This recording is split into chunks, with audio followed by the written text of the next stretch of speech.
Sit back and relax, we can begin. Ready or not, here we go. We're all here, so let's start the show. This is the place to be, right here with you and me. Let's meet somebody new. Come and be inspired. The only thing required is to learn and have fun too.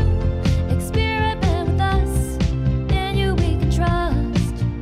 To live that streaming life, there's no need to be scared as long as you're prepared.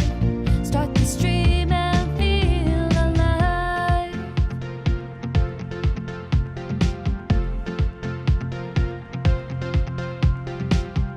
Online streaming is a journey. With every step we're always learning. So come with us, let's support each other. We can do everything all together. Ready or not, here we go. We're all here, so let's start the show. This is the place to be, right here with you and me.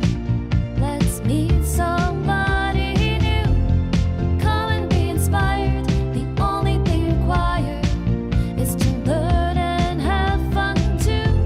Experiment with us, in you we can trust. To live that streaming life, there's no need to be scared as long as you're prepared. Start the stream and feel alive. Your adventure is starting. Nothing compares to streaming. This is the place to be, right here with you and me.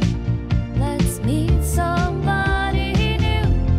Come and be inspired. The only thing required is to learn and have fun too. Experiment with us, in you we can trust. To live that streaming life, there's no need to be scared as long as you're prepared. Start the stream and feel alive.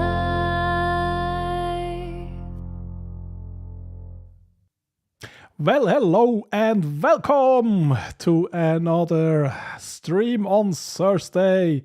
Hi, Cheryl.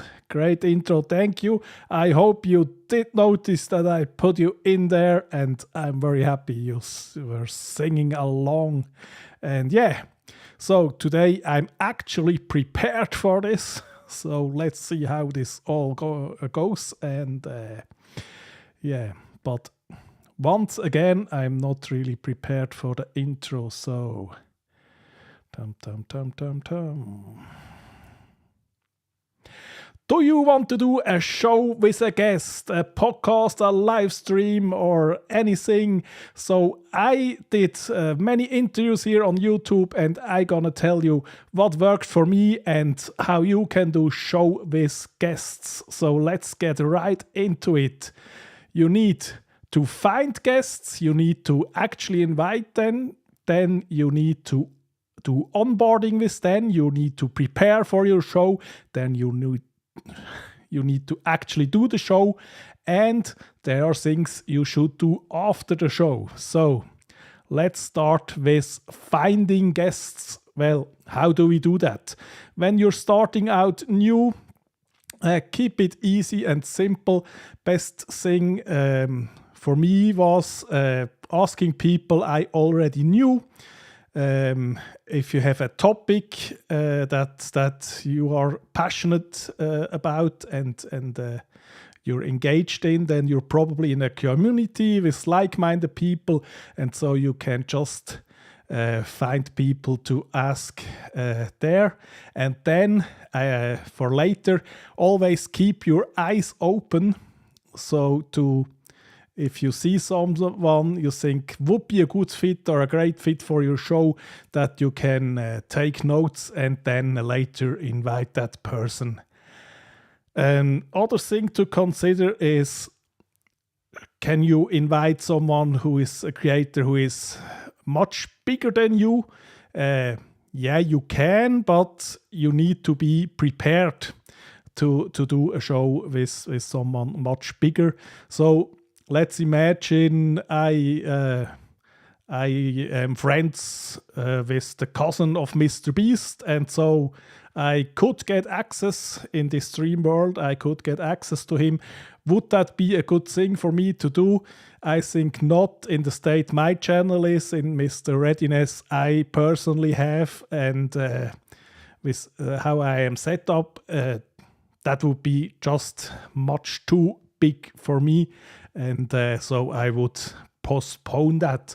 But of course, you always can try to collaborate with creators that are slightly bigger than you, and just think about, does it make sense? It has to make sense for yourself and for the person you're inviting. And another interesting question would be, do you pay the guest to be a guest on your show? And I would say typically not. If you're not a really big production, big media production, it would not be sustainable, and you have to ask people who want to come to you and talk with you for free. And then, once you identified who to invite, it's time to actually do that and actually invite those guests you would like to have in your show. And the most important part there is, you really just have to do it. You have to ask. And that can be really hard, because we are always afraid of people saying no, and then we feel rejected. So you have just to go past that fear and practice asking people. And my experience is, usually people say yes, of course. And what also can happen is that you get ignored, but that is fine as well. And then maybe sometimes you get a no. But you have to really just ask. If you don't ask people, no one can say yes. Okay. Hi, Anna! Are you in the car or at home? And Jerry says, I had someone that wanted to do presentation, not an interview. Okay, so someone who wanted you to do a presentation. Let's clarify that. Okay. And then more to the inviting part. Yes, you really have to ask. And of course, you have to find a way to contact that person. And if it's someone you already know, that's not too hard. If you don't have already a connection, you have to get creative. The best way to contact someone you don't know, I would say, would be via email. But you don't always have the email address. So go look for it on the internet. And if that is not available, I had one guest I wanted to ask, and there was a contact form on the website, so I could use that.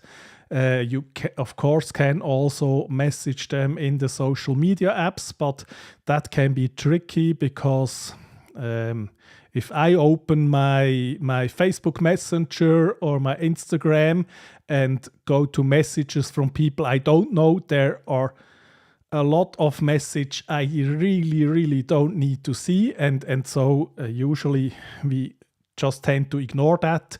So yeah, email is certainly the best. Okay, so Cheryl is clarifying. No, they wanted to do it on my show instead of being interviewed, so that conversation is important. Yeah, that's a great point. I try to remember that and come back to that in the next segment. Anna is in North Carolina. Okay, not in the car. And hi, Einar. Yeah, don't worry about the typing. So we're still on the inviting part. So if you found a way to contact a person and it's a person that doesn't know you, you of course have to introduce yourself, introduce your channel, tell them what you are doing so they get an idea, and especially tell them why they would be a good fit for an interview with you or to be a guest, and also try to find some value that it provides for this person you want to invite to be on your show. So sometimes it's just enough. People like to talk about themselves and like to be asked to talk, so that can be enough. And but of course, it is really important that you make a professional impression and a good impression. And what can also be beneficial to get maybe a bigger creator is if they are actually just promoting something, they are releasing a new course or a membership program, or they just wrote a book, so they will be much more likely to say, yes, I would love to talk about that.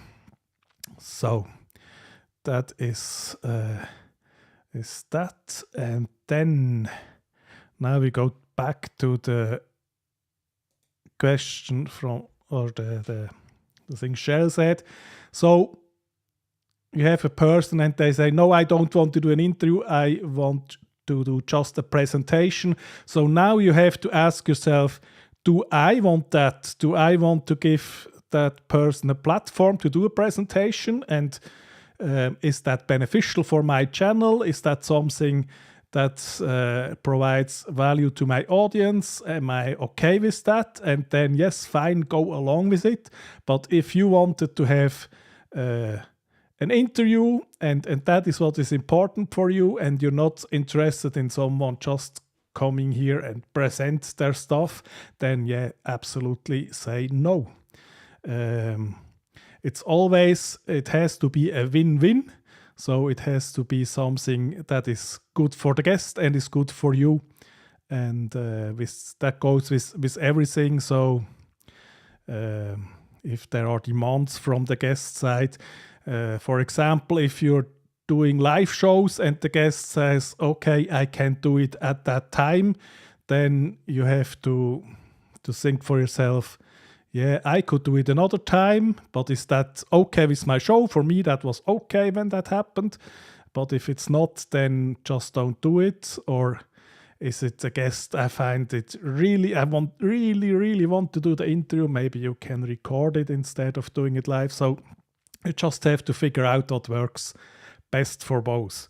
But now, let's say we found a guest and we invited them and they say yes, and now we're going to the onboarding process. So just because they said yes, that not really much did happen. You need to do a whole lot to make something happen.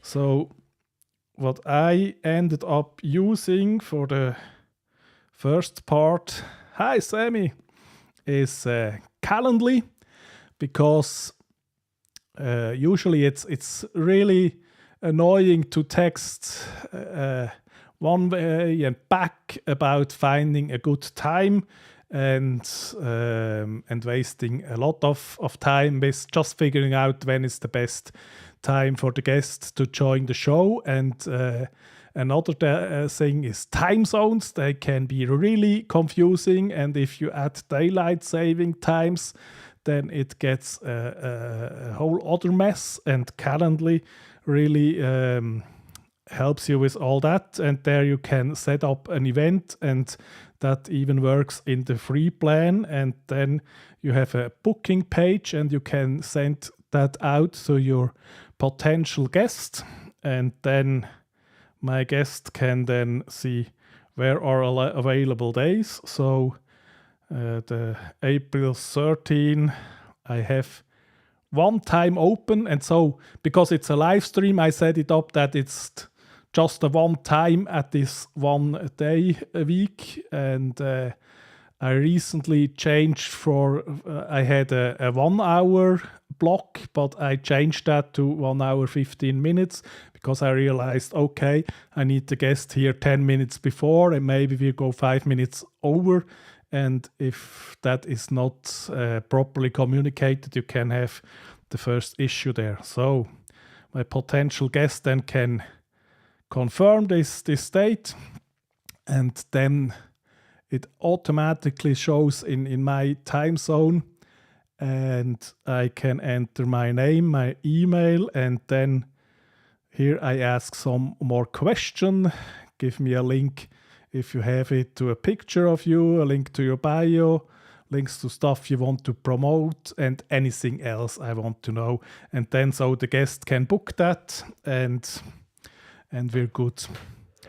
But of course, the onboarding process, you need a bit more. You have now the date, and so you already asked the guest some questions, but you really have to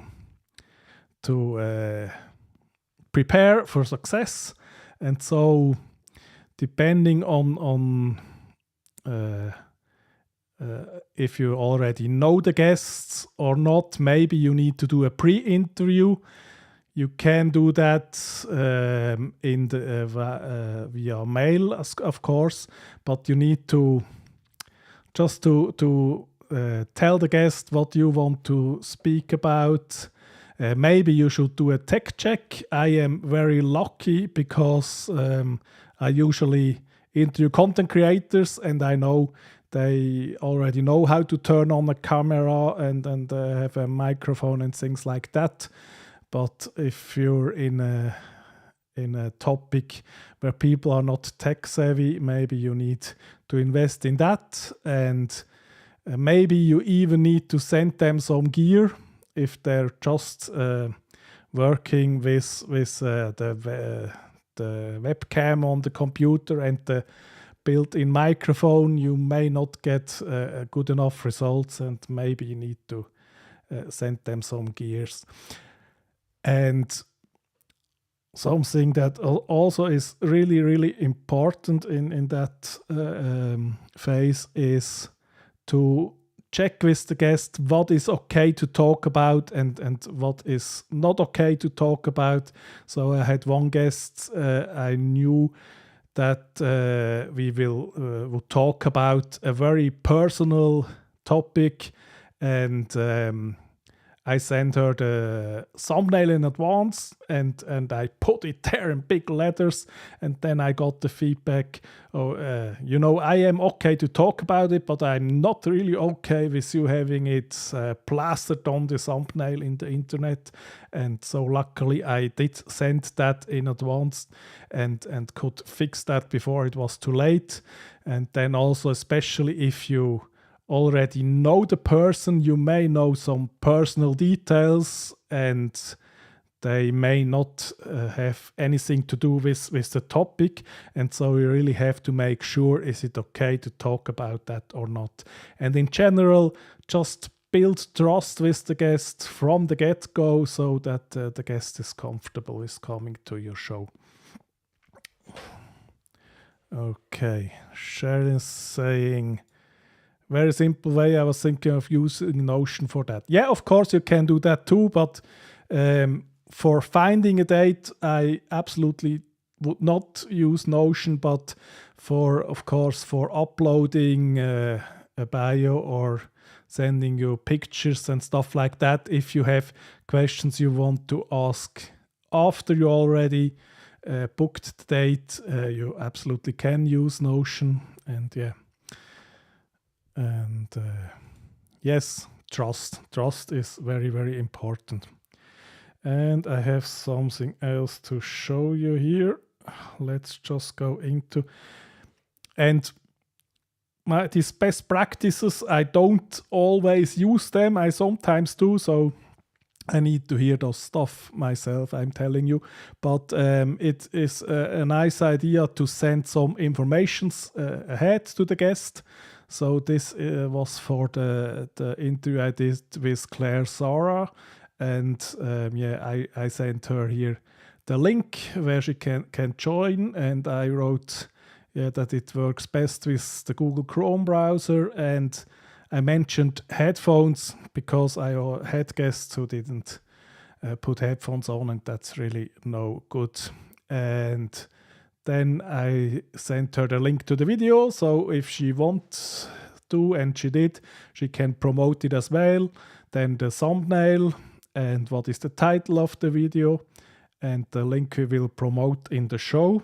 And then I also have a little run of show, and here again with the time zone. So because she is in Australia, it's not only a different time, it's even a different day. And so I specifically wrote for her it's Saturday for you, and for myself I wrote it's Friday. And then I have 2 columns with my time and her time. So there is absolutely no misunderstanding. Then here we do the tech check, and then comes the countdown timer where you can dance, and then comes the video, and then comes the pre-intro where I just say hi to everyone, and then comes the intro. And if I prepared, I try to really write down the whole intro because the intro is a really important part. And then for the intro, I just give her some talking points here so she knows roughly what to expect. And that is what I then sent her in advance. Okay, thank you, Cheryl. Yeah. Oh, Mr. Paul Burke. Impressive prep. Yeah, but today I just talk about best practice. I don't always do that. Sometimes I come prepared really, really bad. And but I think that would be the best thing to do. What else is in the onboarding? I would say just stay in contact. I had interviews where I didn't send something ahead and really didn't think a lot of it. And then on the day of the interview, the guest has to write me, are we still on for today? And that is already something I kind of made the guests feel uncomfortable. They had to check back with me. So stay in contact without being asked for that. And that also gives you the security to know the guests didn't forget it, and you can tackle question that will come on. And time zone impaired. And that's that's one of the big advantages of Calendly. And I also have an app where I wait for it. It's called TimeBuddy. They're also on the internet, but I purchased the app, and so you can set up different time zones. So I have Pacific time, Eastern time, then comes my time, then Manila would be for Lala, and then we have Australia. And Australia even has some parts where they do daylight saving times and some part where they don't. But usually this app automatically changes. So you see that America is already in daylight saving time, and me myself, I am not yet in daylight saving time. And this app, it's called TimeBuddy, as well as Calendly, they just deal with that stuff, and that's really, really great to have. And but I think that would be the thing about onboarding. And then we see Paul says, Marcus, have you ever revealed what you're looking at during these live streams? Yeah, nothing special, but yeah, behind the scenes, maybe we'll do that sometimes. Okay. So onboarding is the thing you do with the guest, but then of course you also have to do preparation, and that is just things you have to prepare yourself. That's really important. So if you invite the guest and the guest takes time to be on your show, it's really important that you do some research and have some idea about your guest, especially if there is information that is publicly available. You should know something about your guest. And then you really need to prepare some questions. And yeah, I don't like to write down 30 questions and go through one after the other. I'm really a fan to keep it a bit open, but to have absolutely no question prepared is a really risky game. So as soon as you're distracted and out of the flow, and then you forget what you wanted to ask next and you have nothing to fall back, then it's bad. And yeah, I'm not always good prepared in that way, but I really would recommend it. Write down some questions and just some topics or some reminders. I want to talk about this and that. And that is also a sign of respect for your guest and for your audience. So I really would do that. Then, of course, you need to prepare links to things your guest would like to promote, and you need to do the thumbnail and some promotion. Yeah, but doesn't have to be a really big deal, but just be prepared. Paul, very good question. You have a pre-show ritual, almost like a superstitious must do. I used to always make myself a cup of tea, but I got lazy and now I just have this Coke. Well, it would be maybe nice to get back to that. And then the other thing, I have my countdown timer where I dance, and that really builds up the energy and gets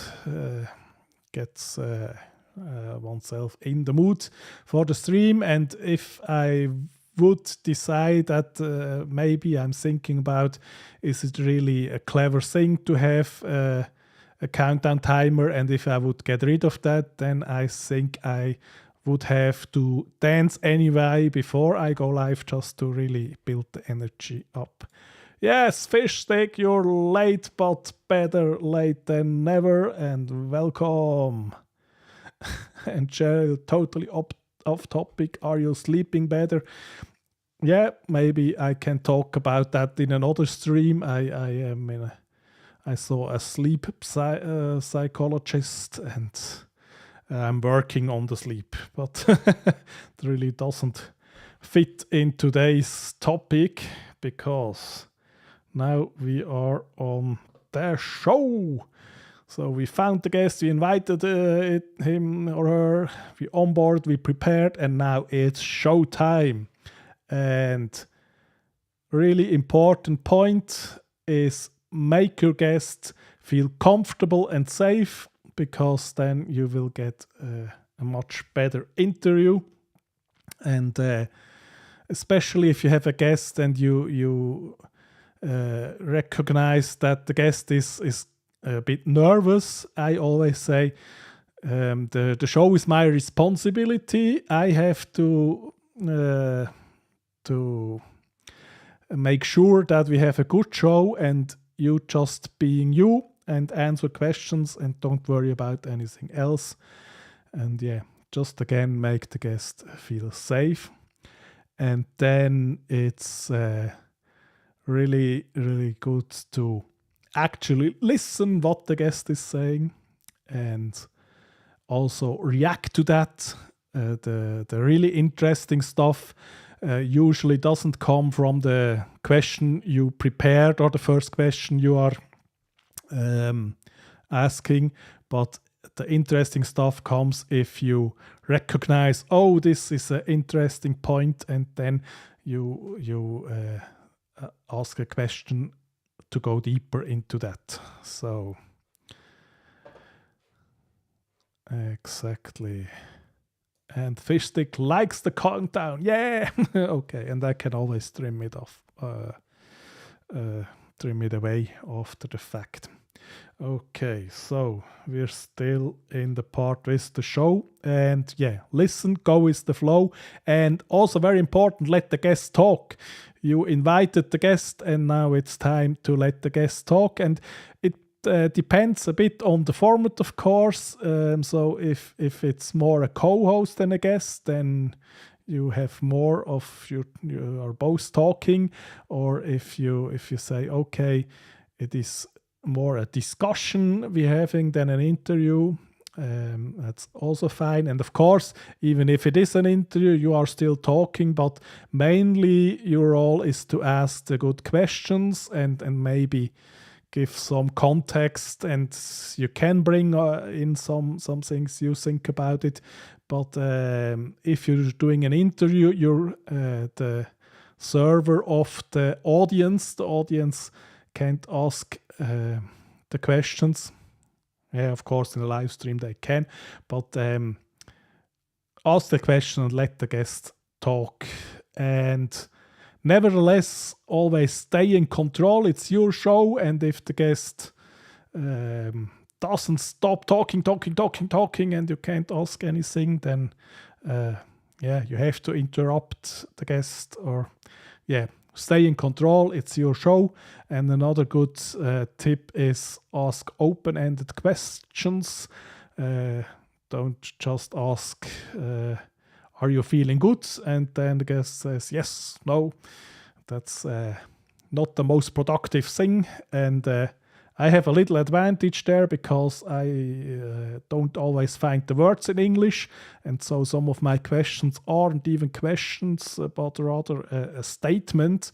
And if you have guests who are used to talking, if you give a statement and stop, they actually will talk. Yeah. And one more thing there is you also have the chat, and the chat is a fantastic thing to have, the live chat. After all, it's a reason that you don't record it, that you're doing it live, and it's really great if you have people asking questions in the chat, but it can also be a distraction, so you really have to balance that, because you really should listen to what the guest is saying. And if you're constantly reading the chat, I had shows I watched back later, and then I realized, oh, interesting thing the guest said there. So that's maybe not the best thing. So try to balance that, and maybe you can break it up in different segments and then interact with the chat in between the segments. But yeah, absolutely. Also let the chat ask questions and ask those questions then for them. And yeah, that's the show. And then of course we have after the show. And after the show, and I really need to do that myself and get in that practice, say thank you to the guest, get back to the guest, and maybe a day later or something like that. Just to because the guest took time out of their day and was on your show, and it's really a good idea to say thank you. Maybe try to stay in contact, and maybe there are future opportunities. And finally, really, really important, do watch it back. I know sometimes it's hard to watch ourselves, especially if you're not used to it. It can feel really cringy, but you have to get used to it, because to improve and to realize what could I have done better, you really, really need to watch it back. And so Shirley is saying chat can throw me off and then I forget where I was going. Yeah, exactly. And so that is one of the reasons why I prepare some questions and some topics, because if I'm totally thrown off, then I can go to one of those questions and come back. And the other thing is, I think it just takes practice. Yeah, so let me know if that was helpful for you. I hope I brought some value to you, and I will follow my own advice and watch this back, and maybe I can in the future make a more polished version of this and release as a pre-recorded video. But that is what I came up with for today. And next week, I'm excited. Next week I will talk. Let me check on Calendly if it is next week before I just tell something to you. So we go back there, and next week, Thursday the 23rd, we have Christian Reddy. Some of you may know him from he is also in the live streaming pros community. He has a really big channel where he talks about the stars and outer space, and his channel really blew up, and he had big live streams with very much viewers, and that will be fantastic, interesting topic to talk. And then April 6th I have Tatiana Rodriguez, and so I already managed to book 2 guests in advance. So, and I'm in the process of booking more, so that we have interesting thing to talk. And thank you, Cheryl. And Christian is really, really good, and I'm looking absolutely forward to hear from him and talk with him how he managed to build up his channel, and especially interesting how is it if you have success, and is it easier then? Some things may be easier, but some things also may be much harder once you're successful. And so looking forward to that, and would be very happy if you are then here then too. And for today, that's all I have prepared. But thank you so very much for being here, and see you next time. Bye.